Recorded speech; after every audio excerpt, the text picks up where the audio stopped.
책은 시대를 비추고 또 내일을 열어가는 힘이죠. 그 책과 국회가 만나는 특별한 자리. 안녕하세요, 장예원입니다. 두 분과 함께 할게요. 네, 안녕하세요. 장예원의 왼발 김길입니다. 안녕하세요. 오른발 박혜진입니다. 이제 하다 발까지 갔네요. 너무 좋습니다. 요즘 밖에 나가보면 외국인 관광객이 정말 많아졌다는 걸 느낄 수 있는데요. 그분들이 한국에 와서 꼭 먹고 가는 게 있다고 합니다. 뭐죠? 떡볶이? 오, 뭘까요? 글쎄, 저 진짜 업데이트가 안 돼가지고 불고기 막 이런 거 생각나는데. 진짜 전형적인 한국의 음식을 그렇죠. 두 분이 고르셨는데 네. SNS에서 많이 보셨을 것 같은데 아메리카노에 바나나 우유를 섞어 먹는 거예요. 오! 근데 제가 진짜 놀랐던 게 인천국제공항에서 편의점에서 외국인 분들이 막 바나나 우유를 담는 광경을 봤어요. 진짜로요? 네. 너무 신기하더라고요. 오, 맛있을 것 같은데요? 바나나 약간 라떼, 아이스 라떼지 않을까 싶은데. 바닐라 라떼 느낌 날 것 같아요.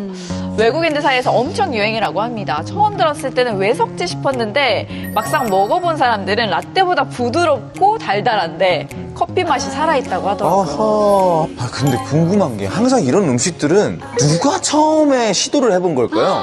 그러니까 누가 실수로 한 걸까? 아니면 뭐 의도적으로 한 걸까?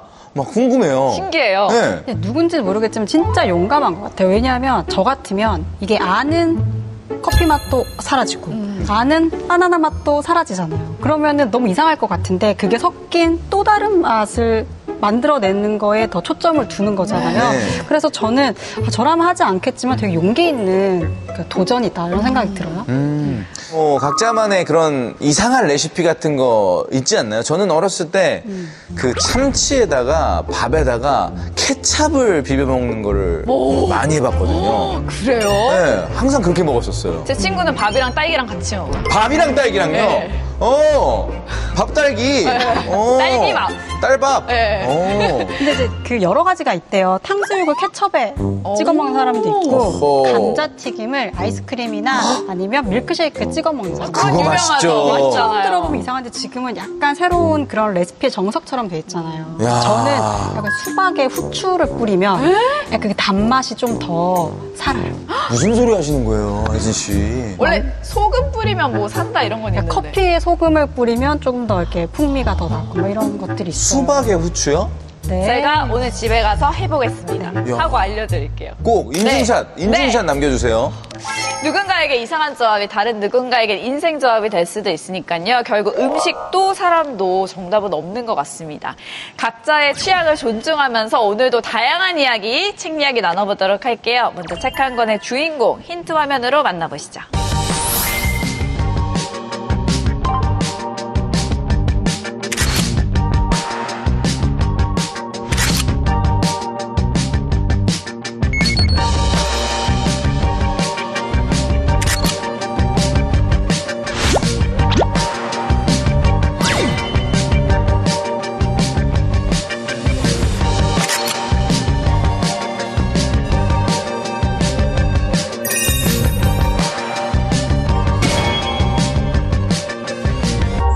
오늘은 교단에서 시작해서 교육 정책까지 현장의 목소리를 국회로 옮기는 교육 전문가입니다. 국민의힘 정성국 의원님과 함께합니다. 안녕하세요. 안녕하세요. 국민의힘 국회의원 정성국입니다.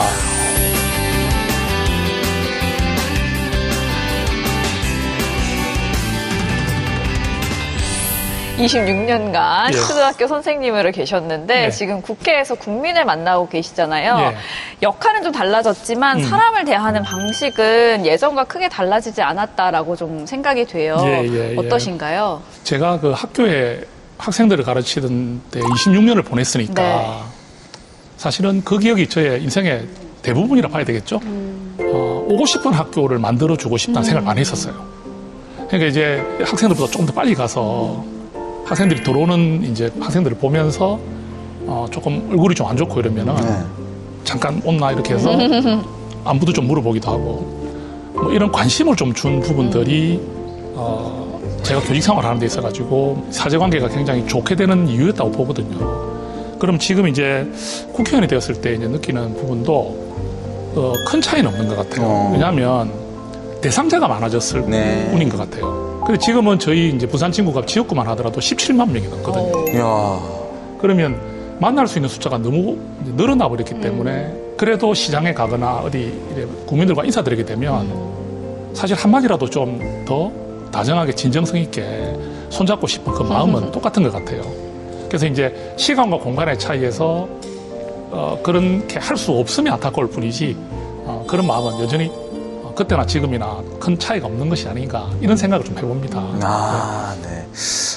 초등학교 선생님일 때나 지금 의원이 되고 나서나 어떻게 보면은 같은 또 길을 걷고 있다라는 생각도 들기도 하는데 아무래도 그래도 초선 의원이시니까 처음 겪는 일들이 참 많으실 것 같아요. 예, 제가 선거 기간 때 우리 지역구에 있는 국민들 많이 만났잖아요.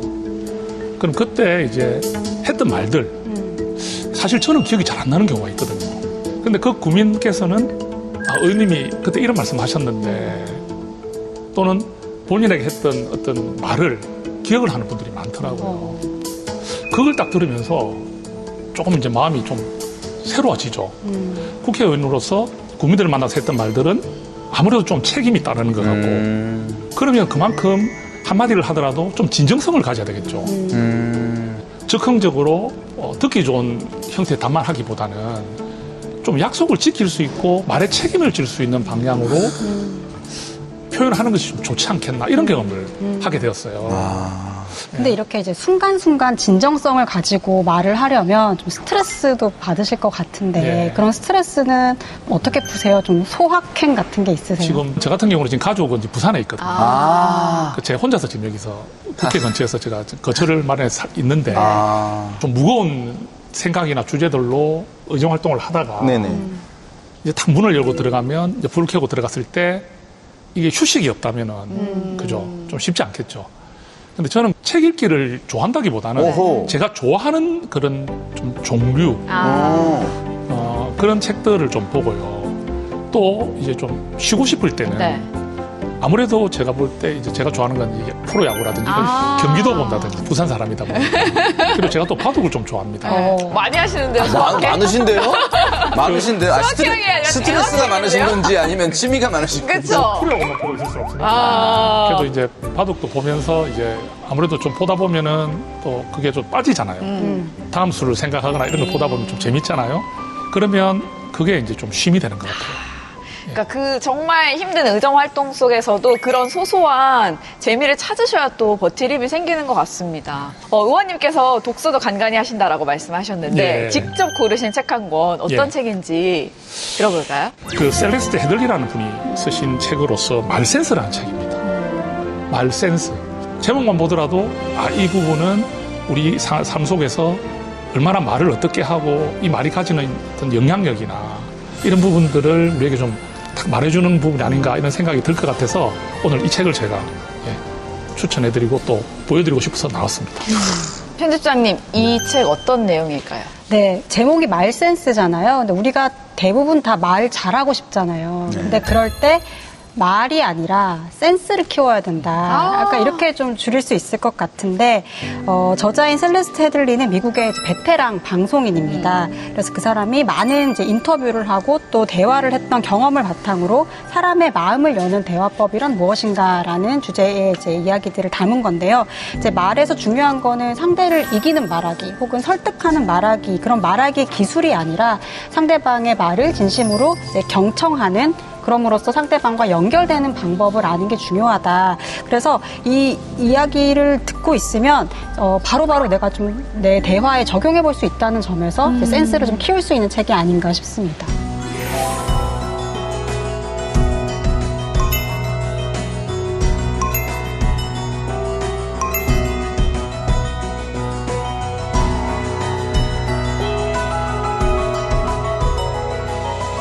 말센스에서 말하는 최악의 습관으로 나도 그런 적 있어 라면서 상대 이야기를 내 이야기로 가로채는 것을 꼽는데요. 이걸 책에서는 대화 나르시시즘이라고 하더라고요. 상대가 힘들다고 할 때 공감한답시고 그거 내가 알지. 바로 이렇게 치고 들어가는 경우가 있습니다. 저희가 이게 설명하는 것보다 직접 상황극을 통해서 어떤 내용인지 한번 보여드리겠습니다. 우리 상황극이요? 혜진 씨랑 함께 제가 준비를 혜진 했는데 씨랑요? 혜진 씨랑 지금 처음 연기를 해요. 그러니까요. 예. 야, 혜진아, 무슨 일이야? 왜 그래, 지금? 나 사실 얼마 전에 회사에서 갑자기 권고 사직을 받았어. 너무 갑작스러워서 좀 멍하고 앞으로 어떻게 해야 될지도 모르겠어. 야, 많이 힘들었겠다. 야, 나도 예전에, 회사 갑자기 문 닫아서 막 백수되고 진짜 정말 답답했었다. 야, 나 그거 알지. 야, 결국 네 얘기네? 네가 더 힘들었다는 거지? 아니, 그게 아니라 혜진아, 난 너 위로하고 싶어서 한 얘기야. 됐어, 나 먼저 갈게. 혜진아! 혜진아! 혜진아! 근데 연기는 좀 형편없었는데 이해가 확 됐어요. 어떤 내용을 얘기하시는지. 근데 이게 사실 이런 일들이 흔히 벌어집니다. 정말 위로하고 싶은 마음으로 이 사람은 예. 혜진이한테 그 말을 했을 수도 있어요. 근데 왜 이게 위로가 안 되고 되려 상처가 됐을까요? 지금 우리 두 분의 역할을 하신 내용을 보면은 네네. 상대의 말을 듣자마자 네. 그 사람의 그 어떤 부분을 좀 경청하고 공감하고 이해하는 어떤 그런 시간보다는 자기의 경험을 먼저 떠올리면서 네. 내 경험과 비슷한 부분을 가지고 표현을 했다는 말이죠, 그죠? 일단 뭐든지 우리는 이야기를 들을 때 자신도 모르게 상대의 이야기를 내 자신의 경험과 좀 투영하려는 경향이 좀 있는 것 같긴 해요. 내 경험을 이야기함으로 인해서 좀 위로하려는 마음. 꼭 나쁜 의도만 있는 건 아닌데 네. 의도가 좋을 수도 있죠, 그죠? 그런데 내 경험이 그쪽으로 일치할 수는 없잖아요. 좀 비슷하다는 이유로 그분에게 그것을 말함으로 인해서 좀 이해시키려고 하고 뭔가 설득하려고 하고 그런 부분이 오히려 좀 듣기 싫은 말이 될 수가 있다고 저는 보거든요. 인간의 기본적인 욕구인 것 같아요. 어떤 영역에서든지 내가 좀 돋보이고 싶은 마음이 있는 거 아니겠습니까? 대화는 결국은 같이 하는 것인데 상대가 있는 것인데 그런 욕구를 좀 죽이고 이렇게 낮추고 상대를 더 배려하고 생각하는 공감하는 그런 자세를 가져야 되지 않겠나 이렇게 좀 생각을 합니다. 저도 이제 출판사에서 책을 만들다 보니까 가장 중요한 건 작가의 이야기를 듣고 최대한 그 작가의 의견이 왜곡되지 않은 방식으로 독자에게 전달되게 하는 게 중요한데 자꾸 중간에서 제가 그거를 제 식으로 이해하려고 하더라고요. 근데 그게 굉장히 고치려고 해도 잘 되지 않는 것 중에 하나인데 그러려면 굉장히 이제 내가 이거를 안다라는 걸 과시하고 싶은 마음을 좀 접어두고 그 사람의 이야기를 끝까지 이해하려고 이제 듣는 태도가 굉장히 중요한 것 같아요. 맞아요. 근데 사실 제대로 듣기 위해서는 또 하나 필요한 게 있더라고요. 4번째 챕터 제목이 대충 아는 것을 잘 아는 척하지 않는다인데요. 각자 머릿속으로 좀 떠오르는 사람이 있을 것 같기도 한데 주변에 좀 떠오르는 분들이 있나요? 있어도 얘기해도 되나요? 아니죠. 연예인인데 실명 거론해도 될까요? 말할 수가 없죠. 네. 근데 의원님 이 챕터를 특별히 추천을 하신 이유가 예. 지식인, 전문가, 직장 상사들이 가장 많이 저지르는 오류라고 하셨거든요. 예. 어떤 장면이 떠오르셨을까요? 다 경험할 것 같은데요. 우리가 이제 어떤 위치가 선생님이거나 또는 상관이거나 이렇게 약간 지시를 해야 되는 위치에 있을 경우에는 이 질문에 대해서 좀 당황하는 거라는 느낌을 안 주고 싶은 마음에 아는 척을 해야 되겠죠. 내 아는 지식은 10인데 그것을 30, 50으로 해서 이야기를 하다 보면 그 말이 좀 핀트가 벗어난다거나 듣는 사람이 들었을 때 별로 도움이 되지 않는 오히려 잘 만들어 온 그 내용들이 제 그 어떤 지식으로 인해 가지고 빛을 발하지 못하는 일들이 생기는 경우가 있거든요. 예. 특히 보고서나 어떤 그런 작품들이 나올 때 그것을 만든 사람들이 정말 열심히 하잖아요. 그분들이 만든 수고와 그런 어떤 그 애씀에 비해서 보고 판단하는 것은 짧고 또 좀 즉흥적인 부분이 있기 때문에 그런 오류를 좀 범할 수 있는 여지가 좀 많지 않겠나. 그래서 저는 말씀에서 4번째에서 말했던 대충 아는 것을 자꾸 아는 척 하는 부분들 이렇게 하지 않는다. 이것도 말센스가 아니겠느냐. 그렇게 생각해 봅니다. 근데 사실 정치인 입장에서 좀 생각을 해보면은 예. 대중들 앞에서 뭘 이렇게 얘기를 했는데 모른다라고 이렇게 얘기하는 게 정말 어려운 이미 구조가 짜여져 있는 것 같아요. 아는 척을 좀 강요받는 이 환경에 노출되어 있는 상황인데 의원님께서는 그 안에서 솔직함과 이 유능함의 균형을 어떻게 잡으시려고 현실적으로 노력하시는지 궁금합니다. 저희가 주민소통의 날이라는 게 있습니다. 네. 그러니까 우리 주민들이 토요일 정도에 와서 네. 그 지역에 있는 여러 민원들을 국회의원에게 이렇게 말하는 경우가 있습니다. 설명을 듣는데 제가 볼 때는 이 민원의 내용, 이 정확한 위치를 파악을 잘 못하겠는 거예요. 그럴 수 있지 않습니까? 그럼 이때 그럼 내가 과연 아는 체를 하면서 말을 계속해야 하느냐. 갈등이 딱 오는 거예요. 네네. 이때 빨리 우리 시의원, 구의원께 도움을 받는 게 맞을까? 내가 어떻게든 좀 아는 모습을 보이는 게 맞을까 하는 갈등을 네. 순간적으로 하다가 네. 제가 그때 내렸던 판단은 우리 지금 요 부분은 저보다 우리 부산시 의회 의원님이나 부산 진구 의원님이 더 잘 알고 계실 걸로 보인다. 그래서 같이 앉아서 설명을 같이 듣다 보니까 저도 이제 더 생각이 생생히 나고 잠깐 잊었던 기억들이 나면서 그 해결책을 같이 의논하는 기회가 있었어요. 야, 그렇게 되면은 네. 이분도 띄워주는 게 되는 거고 의원님은 또 겸손해지는 게 되는 거고 좋은 판단이신 제가 것 같습니다. 띄우려는 생각은 사실 별로 없었는데 없었는데 그래도 효과가 센스가 있었네요. 있었죠. 그쵸. 그럼요. 앞으로도 저는 이 솔직함과 유능함 사이에서 늘 갈등하겠지만 그래도 너무 유능함에 부담을 가져서 솔직함을 잃어버리는 것이 오히려 더 큰 걸 잃을 수도 있지 않겠나 하는 이 책이 주는 교훈이었습니다. 네. 우리가 I don't know를 그렇게 두려워하지 말자. 모르는 걸 모른다고 솔직히 이야기할 때 더 그거는 진정성이 생기는 것이고 또 상대가 거기에 대해서 진실함을 바라볼 수 있다고 이야기를 하고 있거든요.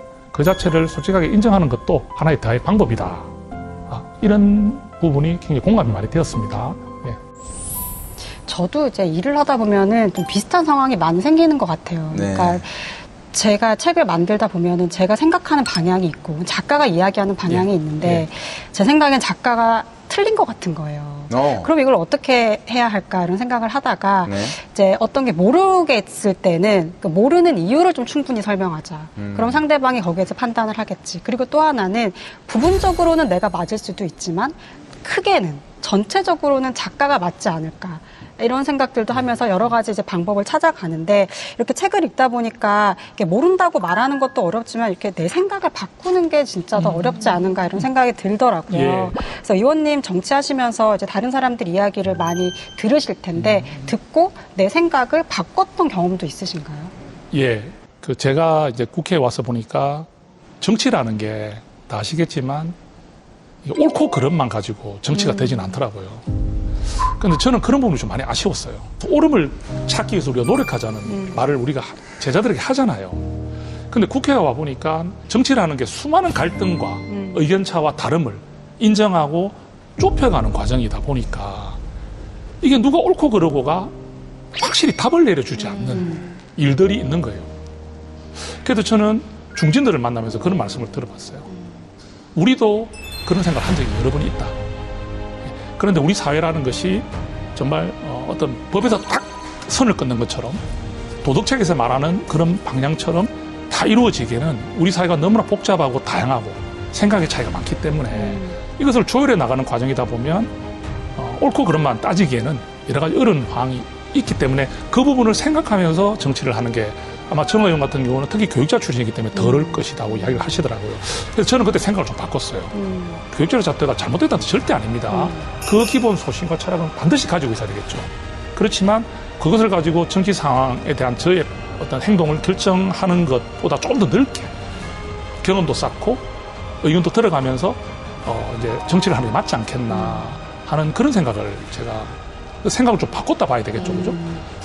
마지막으로 의원님께서 추천하신 챕터는 귀가 아닌 마음으로 듣는다입니다. 기리 씨나 혜진 씨는 하루에 몇 명 정도의 말을 좀 진심으로 들어주실 수 있을까요? 와, 제가 얼마 전에 보육원을 퇴소해서 자립을 준비하는 친구들, 자립준비 청년이라고 하는데 그 친구들 상담하는 자리를 한 2-3시간 정도를 가졌는데 네. 이 사람이 정신적으로 쏟는 체력이 육체적으로 하루 종일 일을 하는 것보다 훨씬 더 클 수 있다는 걸 제가 그때 느꼈거든요. 말하는 것보다 전 듣는 게 더 힘들다고 생각해요. 엄청난 체력이 네. 들어갑니다. 네. 우리 혜진 씨는요? 근데 저는 이제 오늘 말씀을 듣다 보니까 네. 저도 회사에서 자꾸 아는 척을 하거든요. 생각해 보니까. 근데 왜 그런가 해봤더니 자꾸 뭔가 해결책을 주려고 하는 거예요. 그러다 보니까 진이 빠지고, 그러니까 스트레스 받고. 근데 뭔가 해결책을 주려는 생각을 안 하고 그냥 상대방의 얘기를 그냥 온몸으로 듣는다. 그러면 좀 더 많이 들을 수 있을 것 같아요. 근데 사실 책에서도 이거에 대해서 얘기를 하고 있잖아요. 네, 누군가의 말을 온전히 듣는다는 게 정말 쉽지 않은 일인데 그럼에도 불구하고 경청을 해야 하는 이유를 이 책에서 말해주고 있습니다. 더 똑똑해지고 싶다면 더 많이 들어라.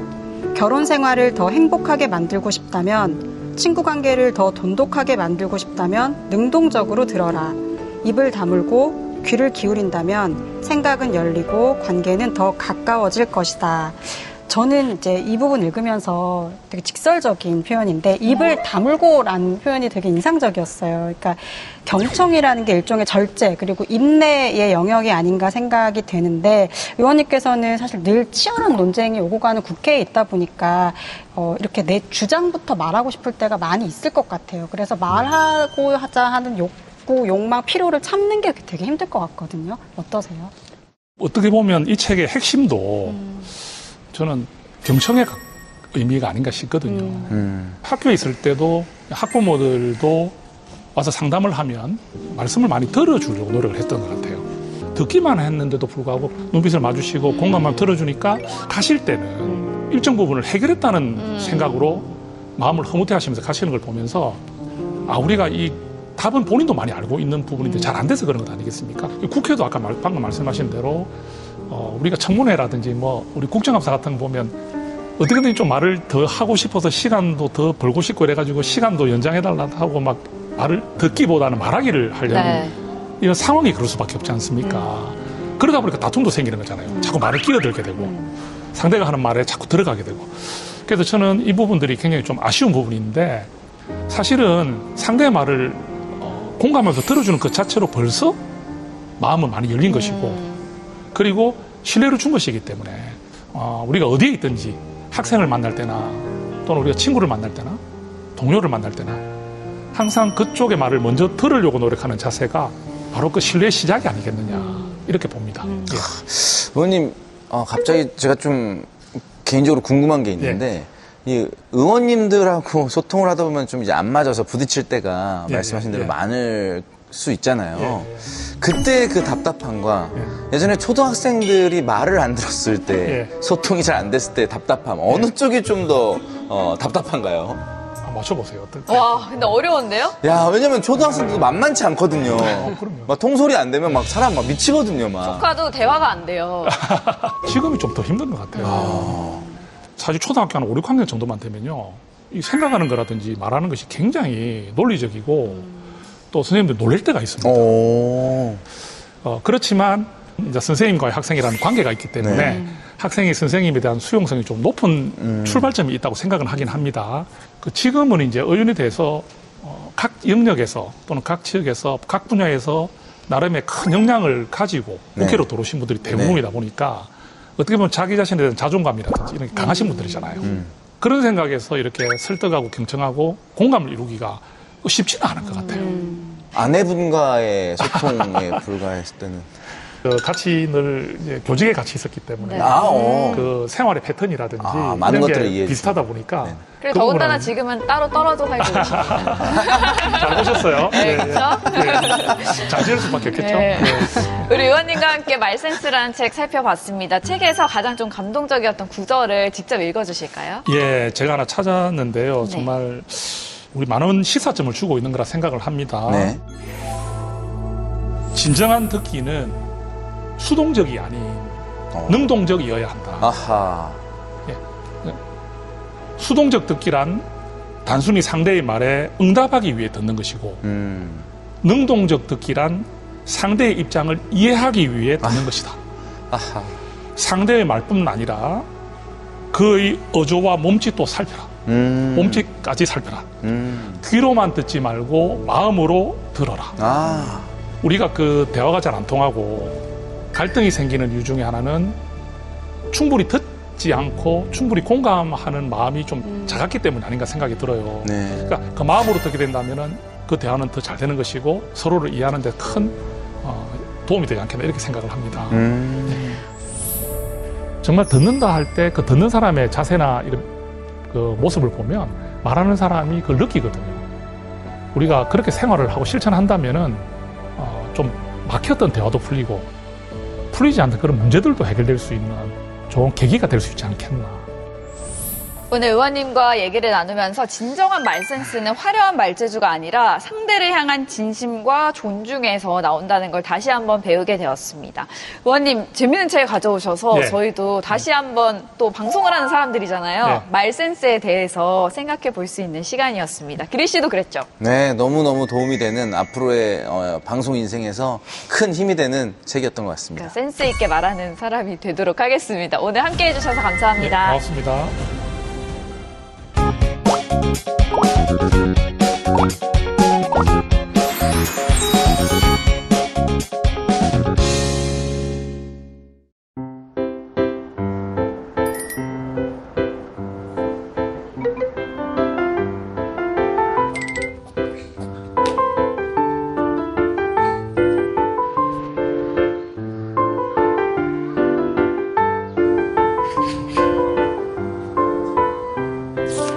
서울 서남권 도심에 새로운 조망 스팟이 생겼다고 하죠. 나와 있는 이곳은 용왕산 앞인데요.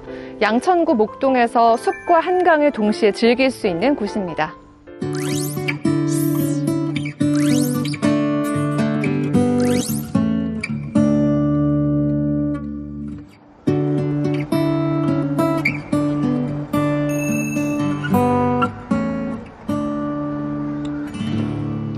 용왕산에 새로운 스카이워크가 생겼다고 하는데요. 길이가 무려 224m나 된다고 합니다.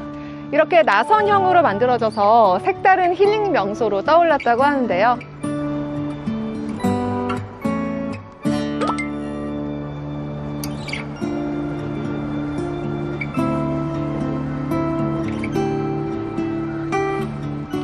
여기가 경사도 완만해서 남녀노소 누구나 편하게 걸을 수 있고 특히 걸으면서 한강과 상암동까지 전망을 감상할 수 있어서 탁 트인 풍경을 보는 재미가 있습니다.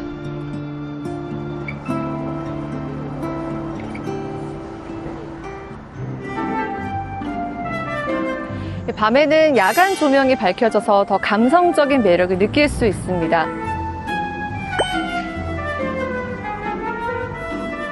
누구나 금방 오를 수 있는 산이다 보니까 가볍게 산책하러 오기에도 참 좋을 것 같은데요.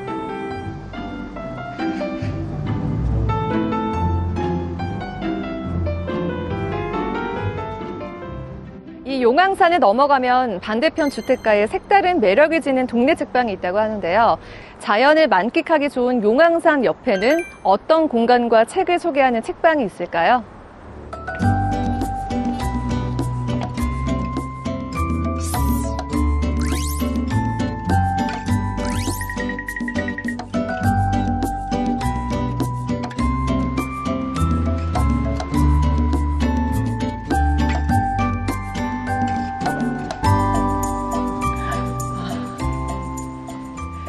용왕산 근처에 있는 책방이라고 해서 이렇게 와봤는데요.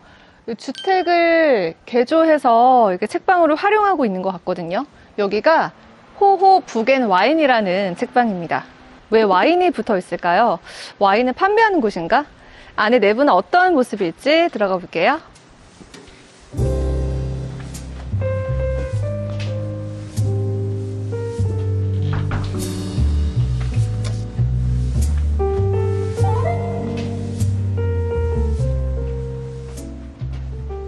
안녕하세요. 안녕하세요. 반갑습니다. 네. 여기 책방 맞나요? 네, 책방 맞습니다. 여기 이렇게 곳곳에 싱그러운 식물들도 이렇게 눈에 띄고요. 와인도 굉장히 많은데 이거 직접 판매를 하시는 거예요? 네, 와서 드실 수도 있고 또 사가시는 분도 계세요.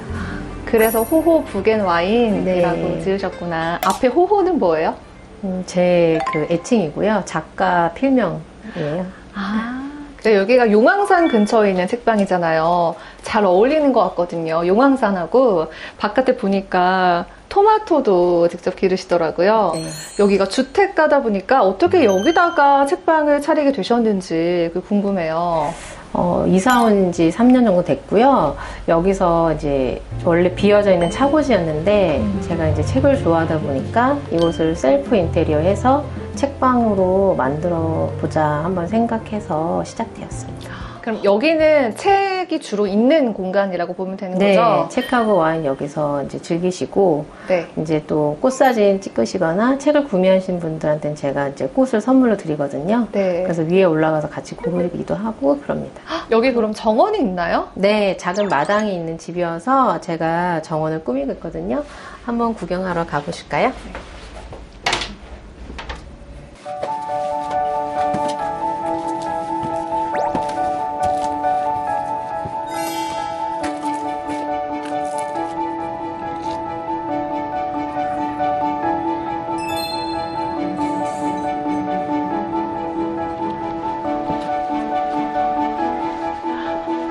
우와. 보통 5, 6월 달에는 여기 장미 아치란 뒤쪽이 장미가 많이 펴서 여기 가운데서 포토존으로 많이 사진을 찍고 가세요. 여기 들어가서 이제 사진 찍는 공간이구나. 네네. 너무 예쁘다. 근데 이거 직접 다 여기 정원을 직접 다 손수 가꾸시는 거예요? 예, 여기 원래 아무것도 없던 곳이어서 잔디도 다 죽어 있었던 땅이었거든요. 이제 해마다 지금 여러 가지 실험을 하고 있어요. 이게 아직 장미. 네, 거죠? 이제 2차 장미 피고 있는 거예요. 여름 장미. 진짜 너무 예쁘다, 근데. 마당에 있는 장미들이 데이비드 오스틴이라고 해서 화장수를 만드는 장미들이고요. 제가 유기농으로 기르고 있어서 이제 봄에는 찻장미를 따가지고 증류해서 제가 장미수도 만들고 화장품이나 향수에도 이용할 수 있도록 여러 가지 실험을 해보고 있어요.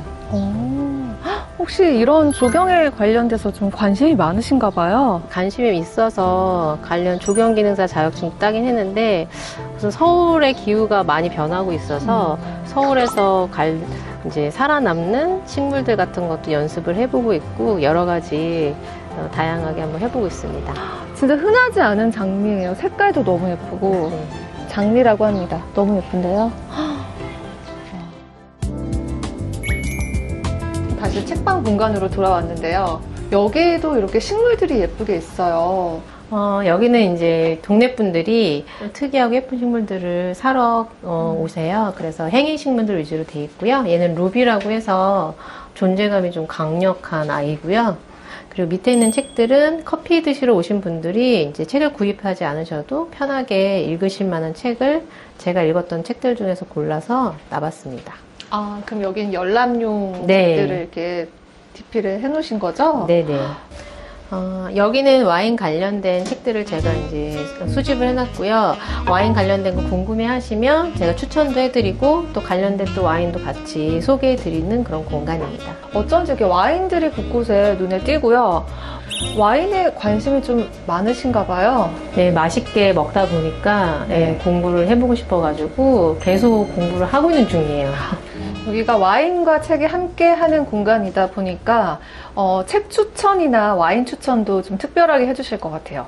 제가 책을 보면서 술을 많이 먹지는 못해서 와인 한두 잔 정도 하루에 먹곤 했는데 그럴 때 그 시간이 가장 좋았고 소중해서 그런 분들이 오시길 바라서 책방을 열었어요. 그래서 그런 쪽으로 책도 많이 추천해 드리고 있어요. 와인의 향긋한 향이 나는 이 책방을 제가 혼자 좀 구경을 먼저 해볼게요. 네.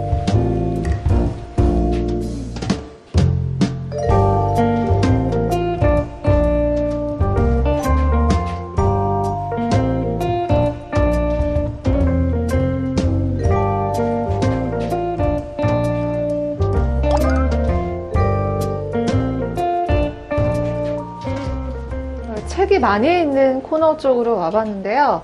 주로 어떤 책들이 좀 있나요? 저희 책방이 고전 초판본 디자인 책을 제가 모으고 있어서 이제 보통 오프라인에서 없는 고전 초판본 디자인을 보시고 구매를 하시던지요. 고전 초판본들, 앨리스와 관련된 책들 이렇게 나 3권이나 이렇게 있는데 표지만 봐도 진짜 너무 예쁘네요. 고전에 좀 관심을 갖게 된 뭐 계기나 그런 이유가 있으신가요? 고전은 최소한 100년 동안 계속 출간돼서 나오는 책들이잖아요. 그렇기 때문에 읽어봤을 때 언제 읽어도 20대, 30대, 40대 뭐 읽어도 항상 다른 깨달음이나 즐거움을 주는 것 같아요. 그래서 매년 이렇게 읽는 고전 책들도 있고 또 제가 좋아하는 작가를 모아보다 보니까 이렇게 고전 책들이 많아졌어요. 또 제가 이제 그림책 강의를 나가고 있거든요. 그림책 중에서 좀 작품성 있는 그림책 강을 소개해드리고 있어요.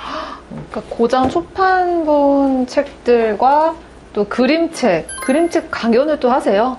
네네. 와, 하시는 게 되게 많네요. 그림책 강연도 하시나 봐요. 와. 이거는 근데 글이 하나도 없는 그냥 진짜 그림책이네요. 그죠? 네, 제가 좋아하는 작가 책이고요. 세밀화처럼 그림을 그려서 꼭 사진처럼 보이는 그림을 그린 작가예요. 와, 정말 멋있다. 대표님에게 가장 의미 있는 책은 또 어떤 책일지 궁금하거든요. 제가 아무래도 정원일을 좋아하다 보니까 정원에 관련된 책들을 모으고 있어요. 그래서 버지니아 울프의 정원이라는 책도 제가 좋아하는 책 중에 하나인데요. 버지니아 울프가 남편이 정원사예요. 그래서 그래요? 네, 정원을 얼마나 아름답게 꾸몄는지 사진으로 이제 기록되어 있는 그런 책도 있고요. 버지니아 울프의 정원. 이 책은 와, 너무 잡지책처럼 이렇게 멋진 정원이 펼쳐진 풍경들을 이렇게 볼 수가 있는 책인데요. 우리나라 정원에서 가장 유명하신 오경화 그 가드닝 하시는 분의 정원의 발견이나 또 이제 최근 신간의 남의 집 정원 구경 이런 책들 같은 경우에도 제가 이제 아끼는 책들이고요. 정원에 관련된 책과 함께 일주일에 제가 한두 번씩 책과 와인을 같이 소개를 해드리고 있거든요, 인스타에서. 보통 책을 추천을 해주실 때 거기 책과 어울리는 와인은 좀 어떤 식으로 이렇게 추천을 해주세요? 보통 저는 바로 먹을 수 있는 와인보다는 천천히 책을 보면서 늦게 열리는 와인을 좋아해요. 그래서 2-3시간 정도 책 한 권을 보면서 와인 한두 잔 마실 때 정말 맛있게 먹을 수 있는 책과 와인을 소개해드리고 있어요. 이게 지금 이번에 추천을 해주시는 네. 책과 와인인 거죠? 네네. 딸기 이론이라는 책입니다. 제목도 너무 예쁜데요? 제목은 산뜻한데 김승 작가가 우리나라의 그 위안부 할머니라든지 알려지지 않은 노동자들에 대한 책을 많이 쓰고 있어요. 그래서 딸기 농장에서 일하고 있는 그 외국인 노동자들에 대한 이야기예요. 그래서 표지는 예쁘지만 안에는 좀 잔잔하지만 좀 뭉클한 이야기도 담겨져 있습니다. 이 책과 이 소설과 함께 추천해주시는 이 와인은 또 어떤 와인인지 궁금해요. 스페인 와인이고요. 컬트 와인이라고 해서 정말 한 병에 몇백만 원 되는 그런 고가의 와이너리에서 완성되는 와인인데 그렇게 너무 비싼 와인은 먹지를 못하지만 그 와인에서 날 수 있는 그나마 대중적인 와인이고요. 보면 포도나무를 상징적으로 이제 라벨에 그려놨는데 이 작가가 모든 걸 유기농으로 작업을 하고 포도나무 한 줄에 한두 송이만 수확을 한다고 해요. 그래서 가지치기의 장인이라고 불리고 있어요. 그래서 아무래도 이런 스토리가 있는 와인을 저도 추천을 하고 모집을 하고 있어요, 제가.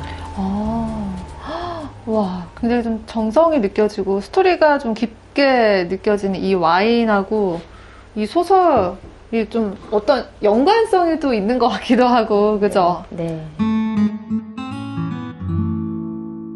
아무래도 이제 와인 좋아하시는 분들은 단골처럼 자주 오실 것 같거든요. 단골 손님들도 좀 있으세요? 네, 단골 손님들도 오시고 또 이번에 여름에는 돈키호테 스페인 소설 완독하기를 벽돌책 깨기라고 해가지고 아주 두꺼운 돈키호테를 완간을 하고 또 스페인 와인을 같이 먹어보는 그런 모임을 지금 진행할 예정입니다. 모임이 여기서 진행이 되는 거예요? 책은 집에서 읽고 스페인 와인만 여기서 같이 책 이야기를 하면서 이제 하는 모임입니다. 이번에는 돈키호테 소설을 가지고 스페인 와인과 함께 네. 즐기는 거죠. 재밌겠다. 그렇게 하면. 여기 호호 부겐 와인이라는 책방이 여기 방문하시는 분들에게 좀 어떤 책방으로 기억이 됐으면 좋겠는지 그게 궁금해요. 아무래도 산 밑에 있다 보니까 도시의 시끄러운 공간보다는 조용한 곳을 찾으시는 분들이 오시는 것 같아요. 그리고 저희가 이제 원 테이블이다 보니까 혼자 예약하시고 오셔서 한두 분 오셔서 조용한 공간에서 책과 와인을 즐기시고 가시고 또 그 시간, 혼자만의 시간이 즐거웠다, 소중했다라고 하시는 분들이 오셨으면 좋겠고 또 그런 책방으로 남고 싶습니다. 오늘 이렇게 호호 북앤 와인이라는 책방을 이렇게 둘러봤는데요. 이곳은 마치 여름 휴가 온 것처럼 마음의 여유를 느낄 수 있는 그런 책방이 아닐까 싶은데요. 이곳에서 책도 읽고 또 와인도 한잔 하면서 이번 여름을 산뜻하게 보내보시는 것도 좋지 않을까 싶습니다.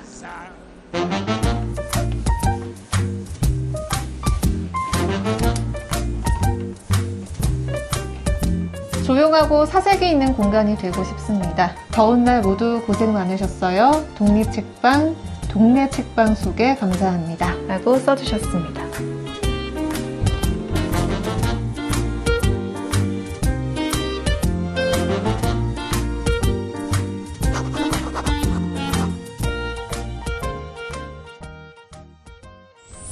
동네에 이런 책방이 있다는 건 참 행복인 것 같습니다. 다음 주 동네 책방도 기대해 주시고요. 이번 순서는 기리 씨가 준비한 그때 그 책 시간입니다. I'm so hot. 난 너무 예뻐요. 과거에 so hot 했던 순간으로 타임머신을 타고 날아가는 그때 그 책. 오늘 가볼 그 시절은요. 바로 2023년 7월입니다. 진짜 2023년 7월이라고 하면 3년 전 그 정도 되는데 그때 무슨 일이 있었는지 기억하시나요? 저는 3일 전도 기억이 나지 않습니다. 저는 막 아침에 뭐 먹었는지도 헷갈릴 때 있어요. 맞아요. 3시간 전도, 심지어 3분 전도 기억이 잘 안 납니다. 맞습니다. 아마 우리 모두 마찬가지로 좀 가물가물할 텐데 여러분 2023년도에 어떤 일이 있었냐? 여러분 워터밤 기억하시나요? 알죠. 워터밤 아시죠? 워터밤이 2015년 작은 축제로 시작됐는데요. 해마다 규모가 점점 커지더니 2023년 해외 진출까지 본격화하면서 글로벌 페스티벌로 도약했고 우리나라에서도 여름을 대표하는 축제로 큰 화제를 모았습니다. 워터밤 가보셨나요? 전 한 번도 못 가봤고 항상 끝나고 나면 그 화제의 사진으로만 접했어요. 못 가본 겁니까? 안 가본 겁니까? 못 가봤고 안 가봤어요. 가보셨어요? 아, 저도 저의 그 성향과는 저희 세 명 다 네. 이게 사실 좀 다른데 이런 것들은 좀 결이 같은 것 같아요. 맞습니다. 또 신기하게. 원래 이 워터밤은 물총 싸움하는 단순한 여름 음악 페스티벌이었잖아요. 근데 이게 라인업이 화려해지면서 연예인들뿐 아니라 일반 관객들까지 다 같이 물 맞고 춤추는 하나의 거대한 여름 문화 이벤트로 확장됐습니다. 좀 독특한 게 옛날에는 페스티벌 하면은 음악이 중심이었잖아요. 그런데 이 워터밥은 관객들이 직접 이렇게 물총을 챙기고 근데 그냥 있는 물총을 그대로 쓰는 게 아니라 그 튜닝도 하고 또 옷도 맞춰서 입고 그러니까 주인공에 대해서 노는 그런 문화 자체를 좀 새로 썼다. 뭔가 페스티벌의 역사를 새로 썼다 이렇게 볼 수 있을 것 같아요. 밖에서는 물총을 쏘고 난리가 났던 2023년 7월 과연 에어컨이 아주 빵빵하게 잘 나왔던 서점가에서는 어떤 책들이 우리 독자들의 마음을 사로잡았을지 기리 씨가 알려주실까요? 물총은 잠시 넣어두시고 이제 책장을 넘길 준비를 하시길 바랍니다. 2023년 7월 대한민국을 뜨겁게 달군 베스트셀러 지금부터 확인해 보시죠. 2023년 7월 사람들에게 많은 사랑을 받았던 책 8위는 당시 초등학생들의 마음을 사로잡았던 박송이의 에그 박사입니다. 아동도서가 베스트셀러에 있습니다. 네, 집에 어린 자녀가 없는 분들은 잘 모르실 수 있는데요. 사실 이 에그 박사는 자연생물 콘텐츠로 큰 인기를 끈 동영상 크리에이터입니다. 이 채널의 영상을 만화로 재구성한 건데요. 특히 이때 대박이 났던 10권은 아이들이 그토록 좋아하다 못해 사랑하는 미지의 세계 심해 생물 대탐험 특집이었거든요. 초롱아기, 대왕 오징어 같은 개성 넘치는 심해 생물들이 주인공으로 나왔었죠. 근데 요즘은 진짜 동영상 크리에이터가 사랑을 받아서 책까지 내서 베스트셀러가 되는 경우가 정말 많은 것 같아요. 네, 맞습니다. 제 후배 중에 흔한 남매라는 우리 친구들이 있는데 그 친구들도 뭐 책도 내고 정말 많은 아이들에게 사랑을 받고 있죠. 우리 초등학생 때는 위인전 읽고 만화책은 전래동화 점유율이 높았는데 요즘은 에그 박사가 거의 백과사전 같은 존재라고 하더라고요. 실제로 이런 크리에이터 원작 만화가 통계로도 잘 보이나요? 확실히 그런 편이에요. 이 서점의 아동 그리고 어린이 부문 차트를 한번 보면 이제 여기서 말하는 에그 박사 아니면 흔한 남매 이런 동영상 기반의 학습 만화들이 장악을 하고 있거든요. 이게 그냥 이제 한때 흘러가는 유행 정도가 아니라 완전히 정착한 주류가 됐다 이렇게 얘기할 수 있겠는데요. 이제 영상으로 먼저 친숙해진 캐릭터들이 책 속에서 이야기를 끌어가고 있기 때문에 이 아이들이 거부감 없이 받아들일 수 있는 거죠. 부모의 입장에서도 아이들이 이렇게 동영상 보는 것보다는 종이책을 펼쳐서 뭐라도 읽는 게 사실 마음이 훨씬 놓일 것 같아요.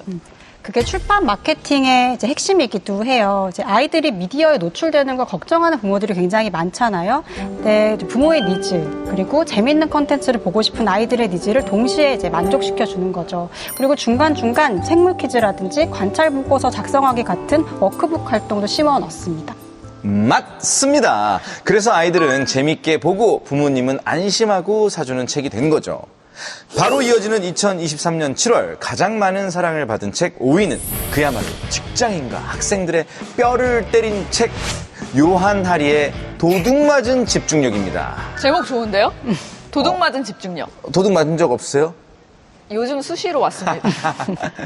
이 책은 제목 그대로 왜 우리는 책 한 권을 끝까지 읽기가 힘든가, 왜 우리는 스마트폰 화면을 안 보고는 못 베기는가라는 질문에서 시작합니다. 저자가 전 세계를 돌면서 뇌과학자, 심리학자들을 인터뷰한 내용을 담았는데 저자의 주장은 이겁니다.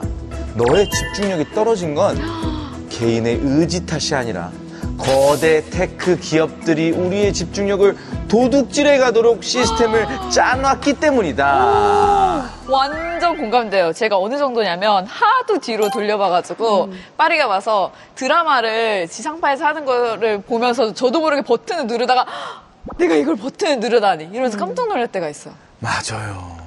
다들 나 왜 이렇게 산만하지? 무슨 문제가 있나? 하다가 이 책을 보고 나서는 아하! 내 탓이 아닐 수 있겠구나라는 생각을 하는 거죠. 이 책이 나올 때 그 유행하던 단어를 보면은 뭐 디지털 디톡스 그리고 도파민 디톡스 이런 게 하나의 트렌드로 자리 잡아 있었다는 걸 알 수 있는데 이게 마케팅 측면에서도 이제 현대인들이 제일 가려워하는 곳, 그러니까 스마트폰 중독에 대해서 본인이 가지고 있는 어떤 불안함에 대한 어떤 호기심, 그리고 걱정 이런 걸 많이 긁어준 기획이 아니었나 싶어요. 요즘 또 많이 팔리는 것 중에 하나가 그 휴대전화 금고 박스라 그래서 거기다 넣어놓고 금육상자인가? 일정 부분 이렇게 시간을 보내는 거 있잖아요. 저는 해보면은 이제 못 견디고 막 플라스틱을 어떻게 해서든 열려고 하지 않을까. 정말 생각만 해도 쉽지 않은 일입니다. 이 책은 내 주의력을 빼앗아가는 세상에서 내 뇌를 어떻게 지킬 것인가를 생각해보는 책입니다. 스마트폰 스크롤 내리느라 오늘 하루를 다 보낸 분들이라면 꼭 한번 읽어보시길 추천합니다. 2023년 7월 가장 많은 사랑을 받은 책 1위는 세이노의 가르침입니다. 이분 이름이 세이노잖아요. 네. 그래서 세이노라고도 재밌게 Say 얘기하시더라고요. No! 네. 그렇죠. 그게 무슨 의미인가 되게 궁금해하시는 분들 많을 텐데 진짜 당신이 믿는 것에 no를 외쳐라. 네. Say no, 제대로 살아가라. 자, 이런 의미인데요. 이게 또 화제가 됐던 게 엄청난 자산가로 알려져 있잖아요. 맞습니다. 잘 알고 계시네요. Say No라는 필명으로 활동했고 본명이나 얼굴은 공개하지 않아 오랫동안 베일에 쌓여 있었죠. 물론 이후에는 유년 시절이나 성장 배경 이야기가 알려지긴 했지만요. 2000년대 초반부터 인터넷 카페나 칼럼에 썼던 글들을 모아서 2023년 3월에 정식 출간된 건데요. 책 내용도 따뜻한 위로 따위 없습니다. Say no! 피보다 진하게 살아라! 노력이라는 단어를 함부로 쓰지 마라! 라며 말 그대로 독서를 날리는데 2023년 뜨거운 여름 속에 정신 번쩍 차리게 만든 것 같습니다. 그러니까 한마디로 듣고 싶은 얘기가 아니라 들어야 될 얘기를 해줬던 게 바로 이 책이 아닌가 싶은데 달콤한 위로도 좋지만 굉장히 현실적인 생존법 그리고 치열한 삶에서 살아남을 수 있는 그런 태도를 배우고 싶잖아요. 실제로 그게 또 필요하기도 하고요. 근데 이 책이 또 유명해졌던 게 무료 배포로 많은 분들이 기억하시더라고요. 네, 이 책으로 말씀드리자면 두께가 베개로 써도 될 정도로 두껍습니다. 700쪽이 넘거든요. 근데 책값은 겨우 7,000원대였습니다. 전자책과 오디오북은 아예 무료로 공개를 했거든요. 보통 이렇게 전자책을 무료로 풀면 종이책은 안 팔릴 거라고 생각을 하잖아요. 네. 근데 이 책을 출간한 출판사의 인터뷰를 보면 전자책을 먼저 접한 독자들이 종이책까지 구매하는 그런 선순환이 만들어졌다고 해요. 그러니까 저자가 지식을 나누는 데 있어서 돈을 받지 않겠다. 그러면서 인쇄도 사양했다고 하는데 와. 이런 이제 신뢰가 또 하나의 마케팅이 된 거 아닌가 싶습니다. 와. 당신이 믿는 것들의 NO를 외쳐라 라는 Say No 필명처럼 고정관념을 깨부순 책이 아니었나 싶습니다. 자, 그럼 이제 끝마쳐볼까요? 네. NO!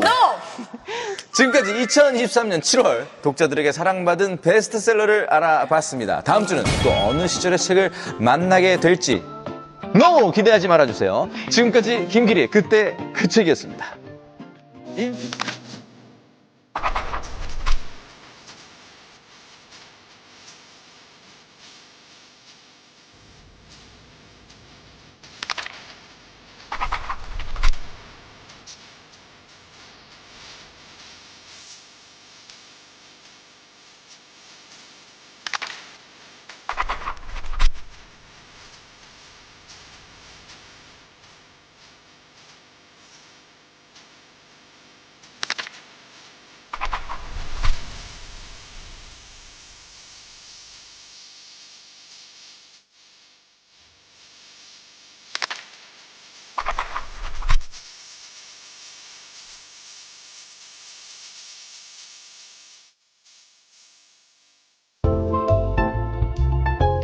오늘 준비한 책 이야기 여기까지고요. 다음 주에 더 흥미롭고 재밌는 책 이야기로 돌아오겠습니다. 책에 있어 행복한 시간. 책으로 말의 품격을 얻는 시간. 국회 책마당. 다음 시간에 또 만나요. Cheers.